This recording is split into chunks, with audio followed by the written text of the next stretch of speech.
please turn your Bibles to Genesis chapter 1. Genesis chapter 1.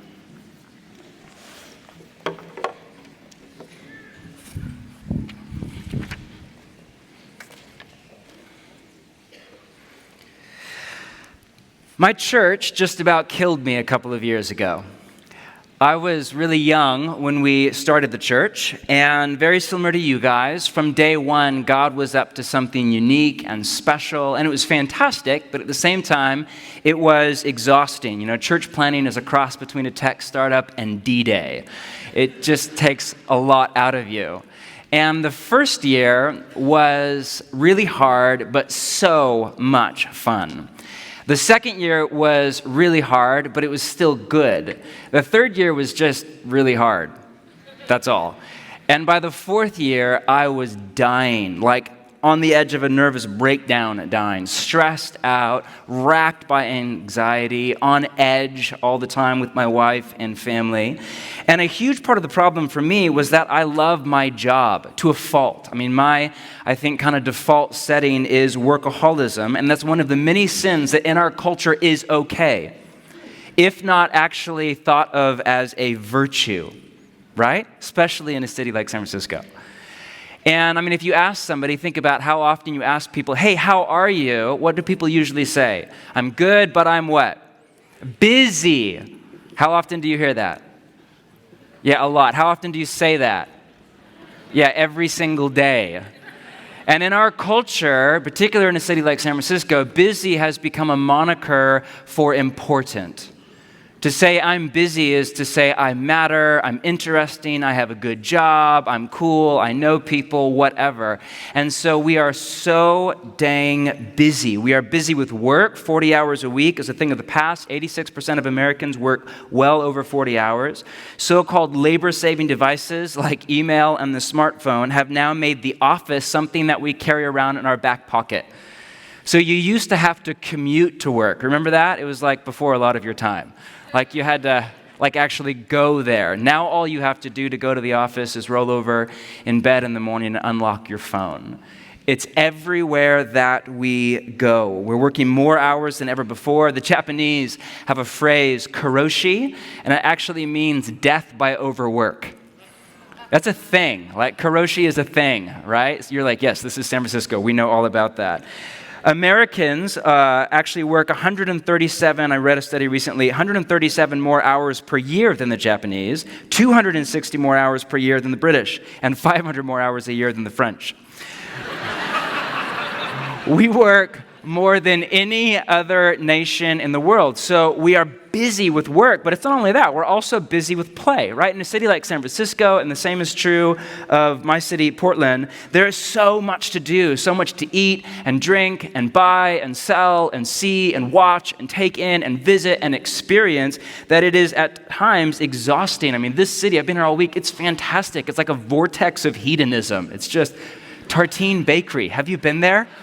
Oh my gosh, that's a whole other sermon right there.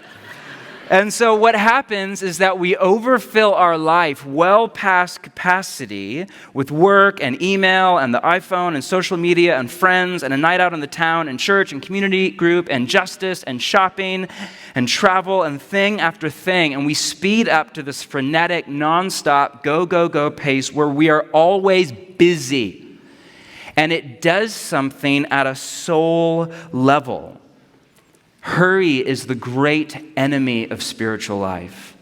The byproduct of a life where you're always at that pace is anger and anxiety and a feeling of disconnect from God and those around you, a lack of love and empathy.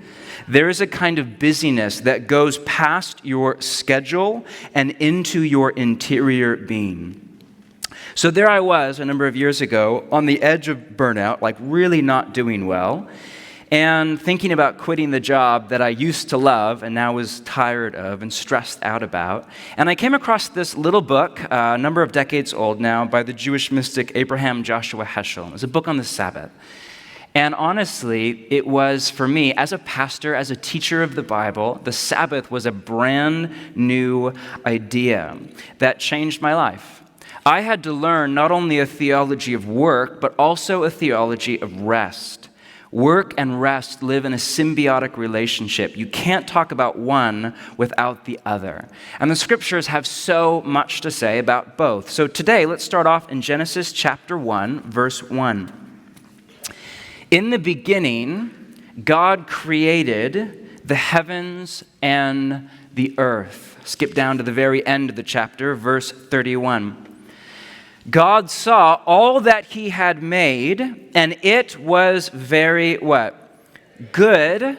And there was evening, and there was morning, or there was time, the sixth day. So in the story, for 6 days, God is hard at work. He creates the sun and the moon and the stars. He creates the entire planet that we now call home and everything in it. And as his magnum opus, God creates human, male and female, to rule over his fledgling world. And if you think your week was productive, it's nothing. Like, this is God making everything. And then watch what happens next. Chapter 2, verse 1. Thus, the heavens and the earth were completed in all their vast array. By the seventh day, God had finished the work he had been doing. So on the seventh day, he rested from all his work. Then God blessed the seventh day and made it holy, because on it he rested from all the work of creating that he had done. God rested. I repeat, God rested. I don't really need to. I'm kind of type A. I'm good. I don't really need to take it. God rested. After 6 days of kind of universe making, of that kind of work, even God said, okay, enough is enough. It's time to rest. The word rested is Sabbath in Hebrew, where we get this word Sabbath. It means to stop or to cease or to be done. Notice that in the story, rest is a verb. It is something you do. The idea here isn't that God was worn out. No, it's more like that feeling you get after a long, hard day's work, where you pull up a chair, you look over all that you've done, and you think to yourself, not bad. It's that deep sense of satisfaction you get when you love what you do and you're good at it. In fact, Sabbath can actually be translated to celebrate. That's the idea behind the Sabbath, an entire day set aside to celebrate, to delight in the world and everything that we call home, and food and drink and nature and sunshine and beauty. In your life in it, your job, the roof over your head, your family, your church, your community, your story of healing at the hands of Jesus. And above all, in God himself. Just to take a day and to reorient your being and to fill up your thought life with the reality of who God is. The Sabbath is a day when God has my rapt attention. When I tune out and I let all of the noise and chaos and distraction of life in the digital age in an urban city with a busy, demanding job, I set all of that down and I tune into the frequency that is the reality of God. The Sabbath is a day when I am fully available to my family and to my friends. It's a day when my phone is off, my email is closed, and I don't care who you are, you can't get a hold of me. It's a day with no to-do list, when I don't accomplish anything and I don't feel guilty about it. It's a day to recalibrate my soul, to stop running away from all the angst and questions and doubt and fear and guilt and shame and mistakes I made, to stop the escapism and to actually stare it in the face, deal with it, sit in the good and the bad of my life and bring it all before God and set it down. Today, to delight in all that is good and beautiful and true, to both mourn and to celebrate. That's what it is. It's a day of celebration, and it comes once a week. God worked for 6 days, and then he rested for one. And in doing so, God built into creation like a rhythm, just into the fabric of creation itself. For 6 days, we work, we wrestle with the earth to wring profit out of its hands. And then we stop, we take a deep breath, and we rest. Now, before we move on, notice two things right here in the story that's open in front of you. First off, notice that God blessed the seventh day. In Genesis 1 and 2, God blesses three things: animals, humans, and the Sabbath. And with animals and humans, this blessing, or barak is the word in Hebrew, like the president, this barak, this blessing, is a life-giving ability to procreate, to fill the earth up with more life. So God blessed the animals, and he said, be fruitful and increase in number. And then he blessed Adam and Eve, or humanity, and said the exact same thing: be fruitful and increase in number. And then he blessed the Sabbath.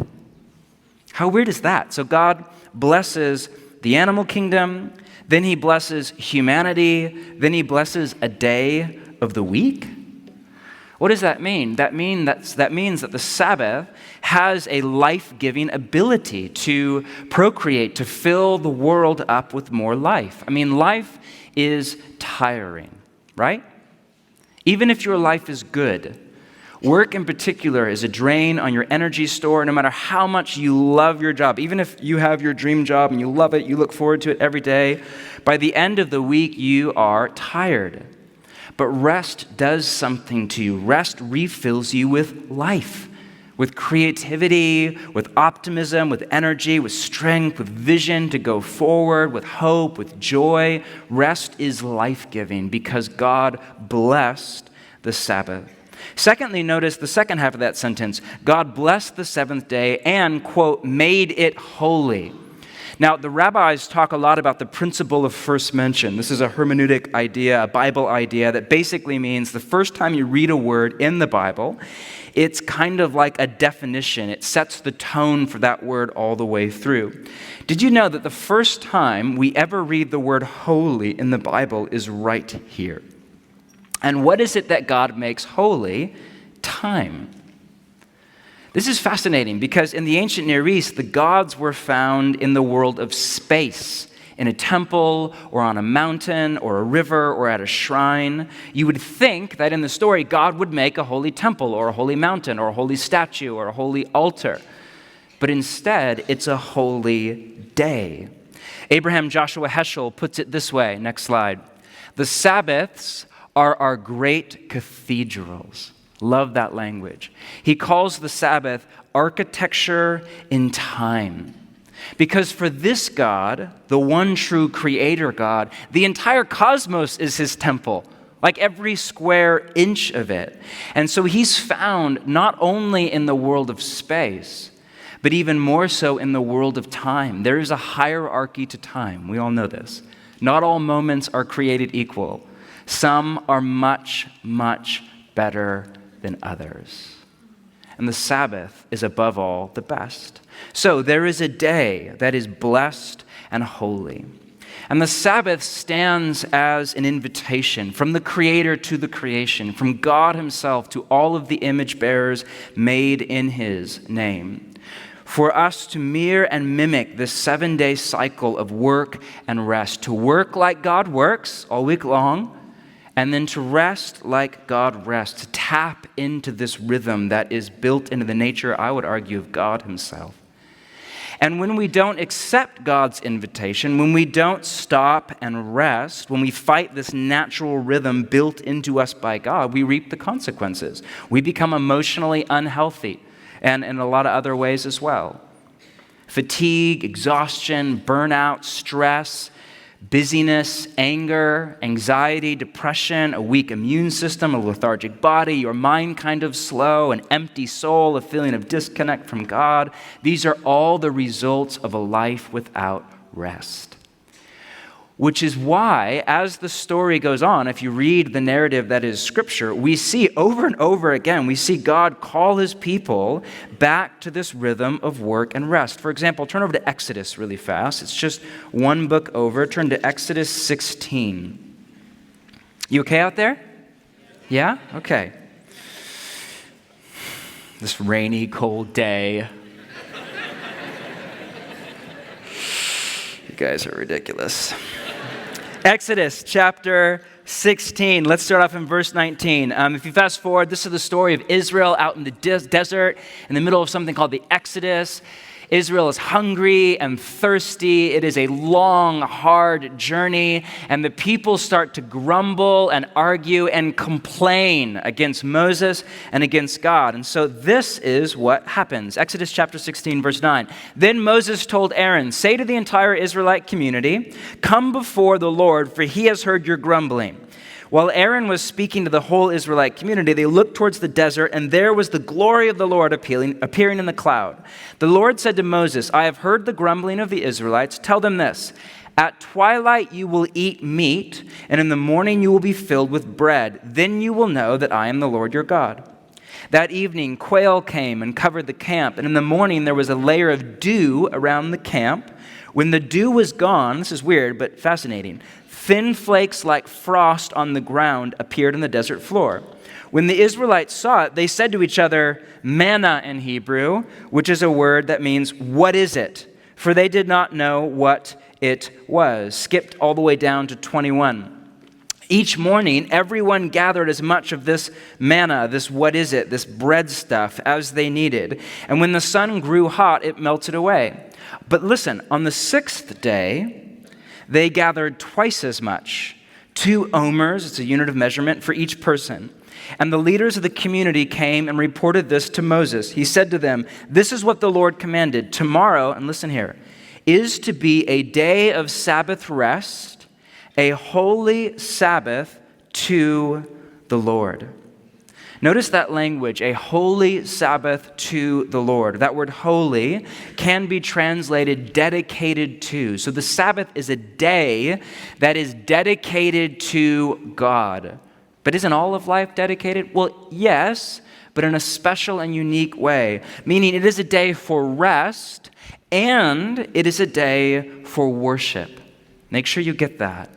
When I Sabbath, I run every single activity through that grid. Is this rest and is this worship? If the answer is yes, then I go for it with joy and freedom and delight. If the answer is no, or kind of, but not really, then I hold off until the following day. There are 6 other days of the week for whatever. You fill in the blank. Because the Sabbath is not the same thing as a day off, and please make sure that you get the difference here. On a day off, you don't work for your employer, in theory. Some of you are like, I do. Well, that's a whole other teaching. But on a day off, you run errands, you go to the bank, you pay the bills, you exercise, you catch up on stuff around your apartment, you work out, whatever it is. You do all the work that you don't get paid for. Also on a day off, you buy, you sell with all the money that you made during the week. I mean, come on, we're Americans. That's how we roll. We go shopping. We go to that boutique we love, we see a movie, we make an IKEA run, and 6 hours later, we're back home or whatever. That's a day off.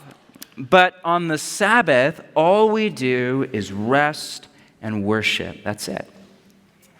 My guess is that for a number of you, this is a brand new idea. And that's fine. Don't feel bad about that at all. It was for me a number of years ago.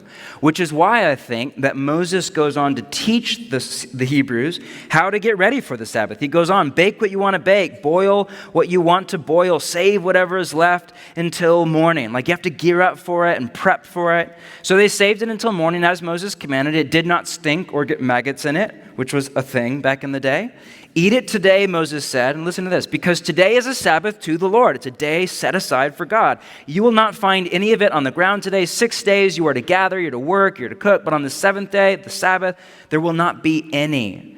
Nevertheless, listen to what happens. Some of the people went out on the 7th day to gather it, but they found none. Then the Lord said to Moses, "How long will you refuse to keep my commands and my instructions?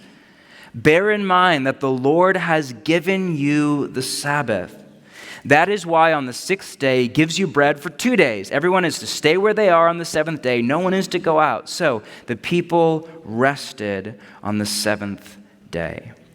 It's a fascinating play on words here and kind of dichotomy in the language about how the Sabbath is a command, like God is asking Israel, how long will you refuse to keep my commands? But then we read that the Lord has given you the Sabbath. So the Sabbath is both a command here and a gift. There's a lot of controversy and debate now, millennia later, about whether or not we still have to keep the Sabbath in the wake of Jesus' death, burial, and resurrection, and we're now free from the Torah or the law. Now it's the modern world. This is America. Do we still have to live in this cycle of work and rest? And most people say no. There's no command in the New Testament to keep the Sabbath. It was a part of the Torah. And then others say, well, yeah, but that's an argument from silence. The Sabbath is one of the 10 commandments. Like all the other 9 are still valid. Why not the Sabbath? Plus, it predates the Torah, or what we call the Levitical law, by millennia. It's in Genesis 1 from the beginning of time. This story right here in Exodus 15 and 16 is way before the Levitical law. This is before the 10 Commandments even. And so people go back and forth. My opinion, whoever is right, is that in this kind of era of human history that we live in, we don't have to keep the Sabbath anymore. It's not sin to work more than 6 days in a row. But the Sabbath still stands as wisdom. That's not going away, because it's built into the fabric of creation itself. There's no command in the New Testament for you to sleep 8 hours a night. You don't have to. Like if you sleep 5 hours tonight, that's not sin. It's just kind of dumb, but it's not sin. You're welcome to, based on your wiring, your personality, how much sleep you need. That's just wisdom. There's no command in the New Testament not to drink 13 cups of coffee a day.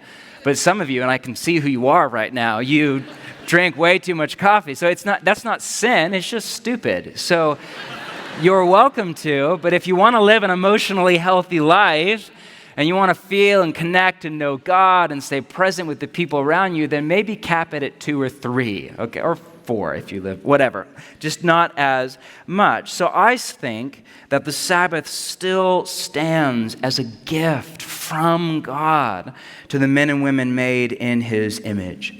But tragically, over the millennia, in particular in the late modern Western world, this gift has gone by the wayside.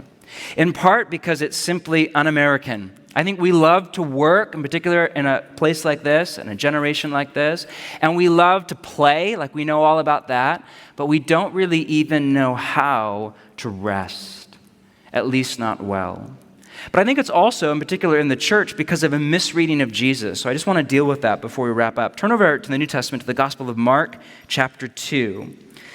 For Jesus, Mark 2, for Jesus, the Sabbath was kind of a day to get in trouble. So if you've read the 4 Gospels, Matthew, Mark, Luke, and John, you know that Jesus wasn't exactly a people pleaser. He kind of had this mischievous side to him where he just kind of liked to, he's just a bit of a gadfly, just like to kind of stir the pot, particular with uptight religious people. Jesus was just really annoyed by those kind of people. And so this is a great example of Jesus kind of tangling with those people on the Sabbath. So Mark chapter 2, verse 23, you there? Okay. One Sabbath, Jesus was going through the cornfields, and as his disciples walked along, they began to pick some ears of corn. The Pharisees said to him, "Look, why are they doing what is unlawful on the Sabbath?" Now, to clarify, it's a whole long story here. We don't have time for it. But there was no law in the Torah or the Levitical law against, snacking on the Sabbath. The problem was that the Torah just says don't work on the Sabbath, but it never defines work. Now, if you think about it, it's a little bit ambiguous at times to define what is work and what isn't. So what about exercise? Is that work? What about running errands? What about grocery shopping? What about cooking? Is that work? Is that rest? Is that play? Does it depend on your personality? It's not as clear as you would think. So the Pharisees just were so absolutely petrified of, on purpose or on accident, breaking the Torah, thou shalt not work on the Sabbath, that they did this thing called building a fence around the Torah, or building a fence around the law, where they would take, say, one command that was in the Bible of the day, and they would add, say, 10, 15, 20 around. They would build a fence around it to make sure that nobody got even close to actually breaking the command in the Bible.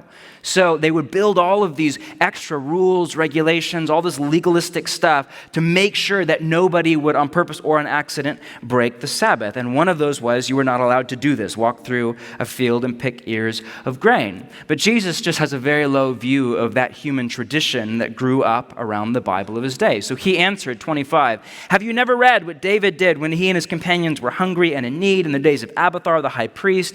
He entered the house of God, ate the consecrated bread, which is lawful only for the priests to eat. He also gave some to his companions." It's a story from the Hebrew Bible. And then he said to them, and just key in on this line, this is the teaching of Jesus. "The Sabbath was made for man, not man for the Sabbath." And if you're thinking, well, I'm female, so I'm like, I get out, I get a free pass. No, that's not the idea here. The Sabbath was made for humans, not humans for the Sabbath. So the Son of Man, that's a name for Jesus, is Lord even of the Sabbath. This is Jesus speaking to the cultural ethos of his day. In Jesus' world, in the first century, if you were a Jew, most people needed to hear the second part of that sentence. The Sabbath was made for man, not man for the Sabbath. They had lost the plot line, got sucked into legalism, rules, regulations, lost the heart of God around this beautiful idea of Sabbath. But I would argue that here in the modern world, in particular in an urban center, we have the exact opposite problem. It's not that we have hundreds of rules about the Sabbath, it's that we don't have any. For the most part, we don't even take a Sabbath. A day off? Sure. A Sabbath? Well, kind of, or no, not really. I would argue that most of us in the room this morning need to hear the first part of that sentence. The Sabbath was made for man. The Sabbath was made for humanity. And we need it right now more than ever before. In the digital age, where we just are literally wired into infinity everywhere we go, and nonstop communication and connectivity and image and posturing and image management, like this whole world, good, bad, and ugly that we live in is nonstop. I dare you to do something this week. Most of you have one of these in your pocket right now or your purse. I dare you to take a day this week, set aside a time, and go to your phone, and there's a little button on the right-hand side. Hold it down. You hold it for a minute, and you get this thing. It says slide to power off. A lot of you are like, oh, yeah, I know that. When my phone's glitchy, I do that, and then I turn it back on. Like, I dare you, just go like that. Notice? Yeah, look at that. And then take it and go put it away.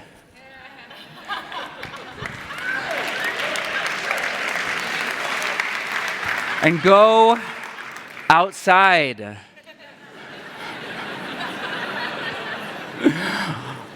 Have coffee with a friend.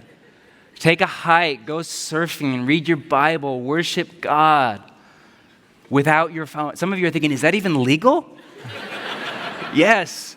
Is that safe? Is that okay? Listen, human beings were around for millennia before that thing. Like, you'll be just fine. In the digital age, we need it more than ever. And then also in a large urban city like San Francisco, where the pace is 90 miles per hour. It's just, you know how fast this city is. Your job, you work long hours, it's tired, there's a commute, it's noisy, there's traffic, there's people everywhere, there's so much to do. We need this so bad. A lot of you are young right now, and you're single, and you're thinking, well, you know what? I can figure all that kind of rest, emotional health, work, balance stuff. I can figure that out later when I have a wife or a husband and 2.3 kids and I live somewhere else. Or right now I'm just really focused on my career. I have this good job. I'm only going to be working this way for a couple of... You forget that right now you are building the set of character that you will have for the rest of your life. Right now, if you're in your 20s or even in your 30s, you're laying the foundation for your entire life. And right now, through the decisions that you make, the way that you choose to live, everything from diet and exercise to Sabbath, rest, worship, the spiritual disciplines, community, church, worship, work ethic, the decisions that you make now will set you on a cumulative trajectory to become a very specific kind of person, for better or for worse. Right now, you are becoming your future. There is no better time than now, no matter what your age is, and particularly if you're young, to start to set the habits of a life that is oriented around not only emotional health, but connectivity with God above all. Like, now is the time. So what I would argue that now more than ever in the digital age, in an urban world, and the pace of life in a city like San Francisco or even mine, we need so badly to learn or relearn this art form of Sabbath. Because watch what happens next. If you keep going, there's a chapter break, which is kind of a bummer, but in the original Greek, it's all one story. We read this, another time, chapter 3, verse 1. Jesus went into the synagogue, and a man with a shriveled hand was there. Some of them were looking for a reason to accuse Jesus, so they watched him closely to see if he would heal him on the Sabbath, which they thought was like not okay. Jesus said to the man with the shriveled hand, stand up in front of everyone. Imagine how terrifying that would be if I just said, hey, are you sick? You have something here that you're hiding? Stand up in front of everybody. Then Jesus asked them, as the poor guy is just standing there, Jesus starts to preach, which is lawful on the Sabbath, to do good or to do evil, to save life or to kill? They remained silent. He looked around at them in anger and deeply distressed at their stubborn hearts, their obstinate kind of resistance to what God was up to. He said to the man, stretch out your hand. He stretched it out, and his hand was completely restored. Then the Pharisees went out and began to plot with the Herodians how they might kill Jesus. This is fascinating on so many levels. I think that one of the things that happens when we read the New Testament, we read the Gospel of Mark and Matthew and Luke and John, is we see Jesus get in kind of a fight or a debate or a back and forth or a tangle like this one we just read with the Pharisees or the religious legalists of the day on the Sabbath. And we kind of think that somehow Jesus is down on the Sabbath, which he's not at all. He was down on this whole, like, you lost the plot line heart behind the Sabbath. And what's easy to miss is that actually almost all of Jesus' healings take place on the Sabbath. Where does Jesus usually heal? Well, all over the place, but most of the time it's in the synagogue and it's on the Sabbath. Why is that? Well, I would argue that it's because the Sabbath is a day for healing. The Sabbath is a day when Jesus does some of his best work. When you slow down and you reorient your thinking and your feeling, your body, your time around the person of God, man, really good and beautiful things happen. So John Mark, what are you saying?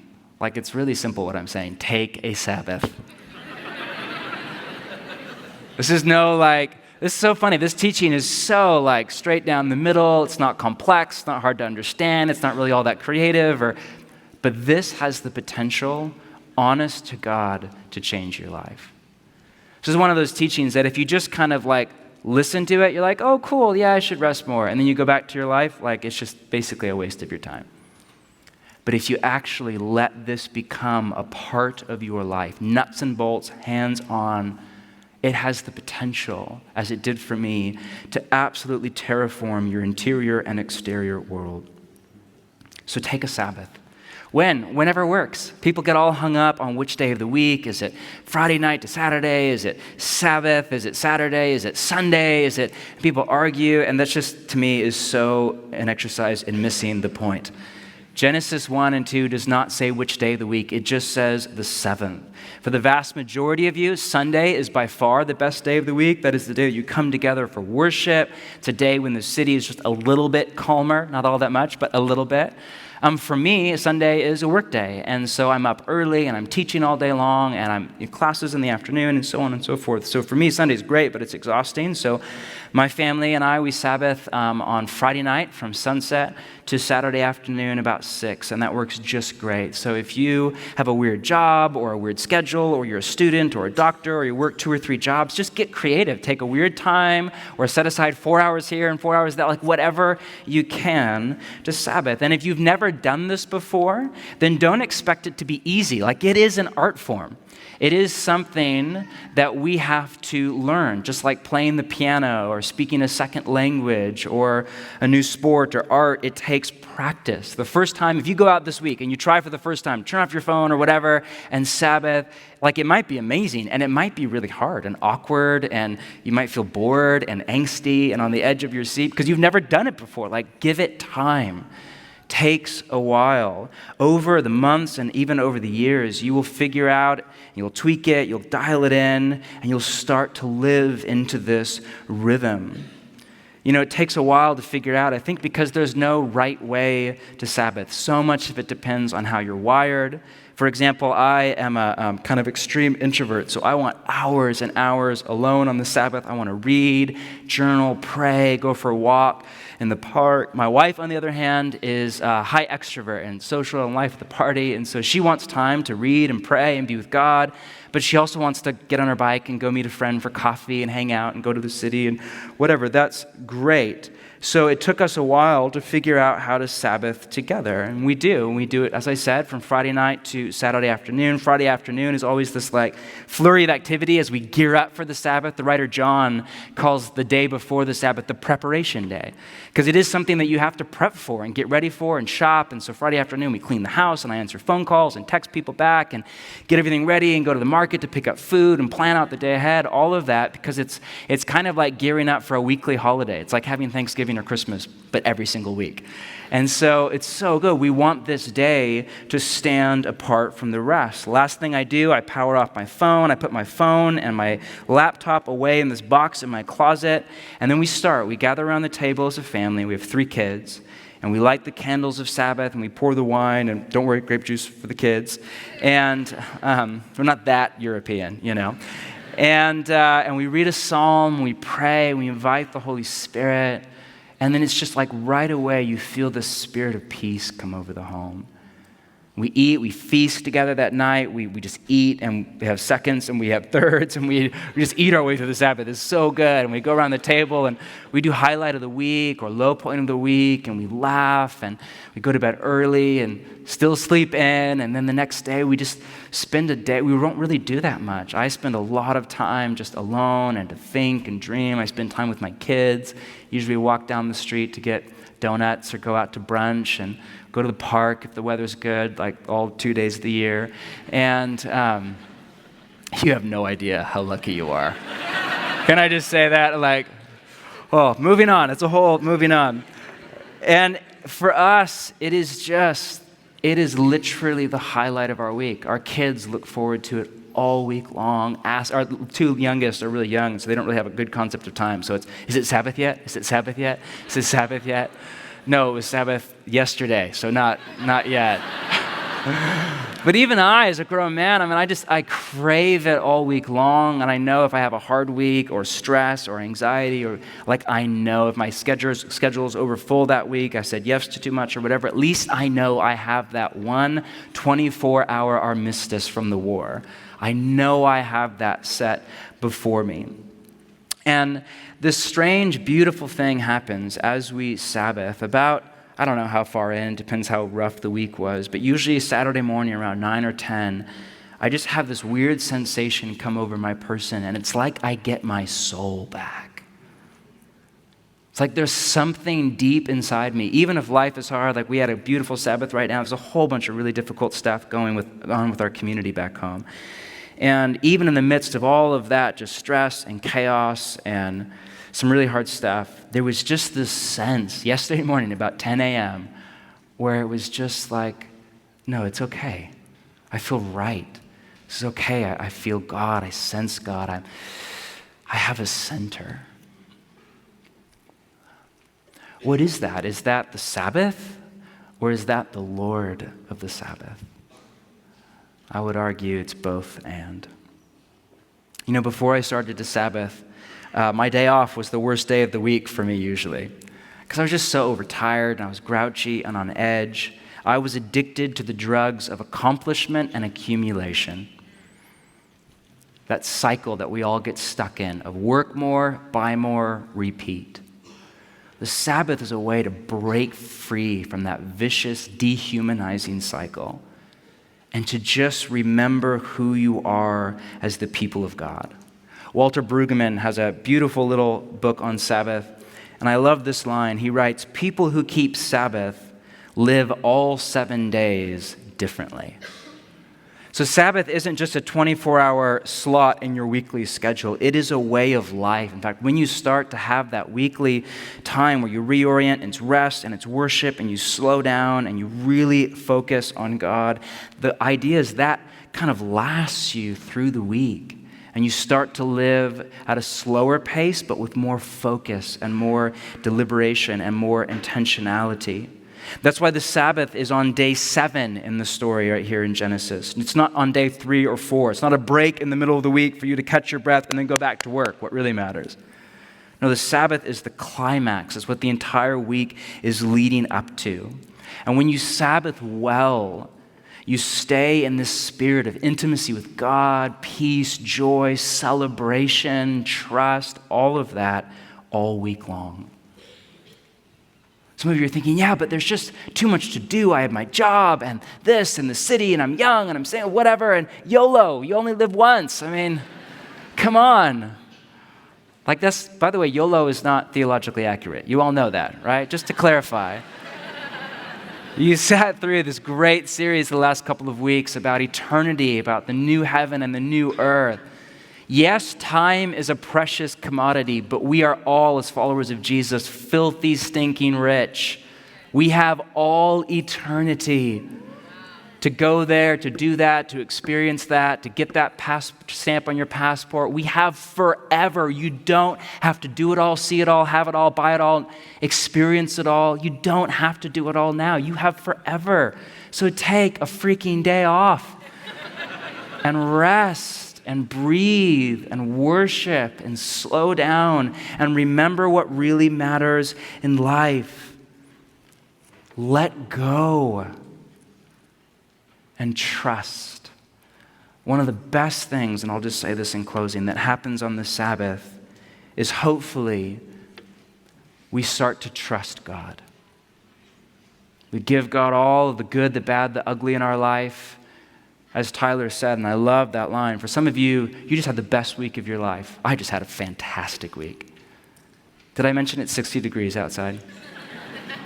Others of you, in particular our brothers and sisters in Paris right now, just had the week from hell. And so wherever you are at, you bring all of that before God. You set down your anxiety, your fear, your what if, the pain, questions about the future, doubt, hope, gratitude, desire, contentment, lack thereof. You just, the good, the bad, the ugly, you take it all and you set it before God and you let go and you trust. And this is what happens. You realize really fast that the world gets along just fine without you. I love to sit there on the Sabbath sometimes and just think about the fact as I sit in my chair or drink my coffee or walk the park, just think about the fact that, you know what, my church is doing just fine without me that day. My city is doing just fine. The world is doing just fine. And I'm not doing anything.